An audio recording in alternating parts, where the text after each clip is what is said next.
Despite a humble working-class background, a sense of mythology surrounds designer Alexander McQueen and his rapid rise to fame. Starting an apprenticeship on Savile Row at just 16 years old, McQueen learned the rigorous craft of tailoring. But the young McQueen was already a provocateur.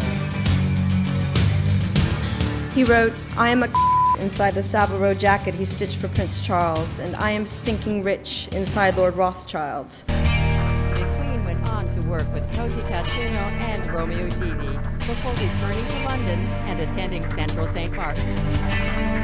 His entire graduation collection was famously bought by Isabella Blow, who would become his champion and muse, and as legend has it, convince him to drop his first name Lee in favor of his middle name Alexander for his collection label.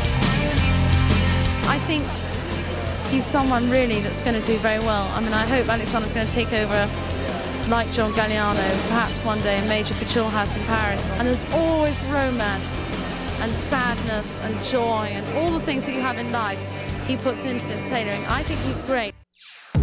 At his first runway shows, McQueen refused to be photographed, allegedly because he was on the dole and feared losing his welfare if the government found out that Lee McQueen was in fact the now famous Alexander. McQueen's collections were shocking and provocative. His dangerously low bumpster pants gained instant notoriety, and his fall 1995 Highland Rape collection, though still incendiary, is now considered a fashion landmark.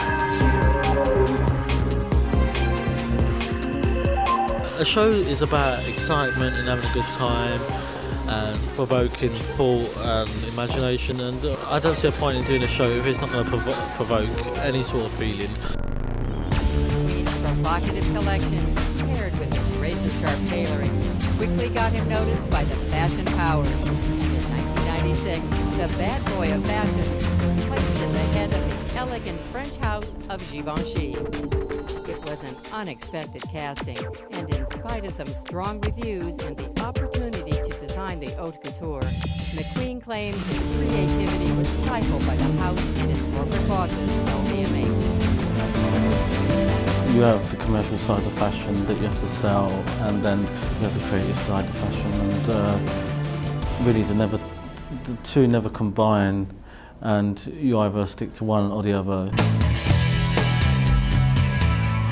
McQueen's tenure at Givenchy wouldn't last, but he had become an established powerhouse, and fashion insiders flocked to each collection in anticipation of his dark, enchanting vision. Sky's the limit.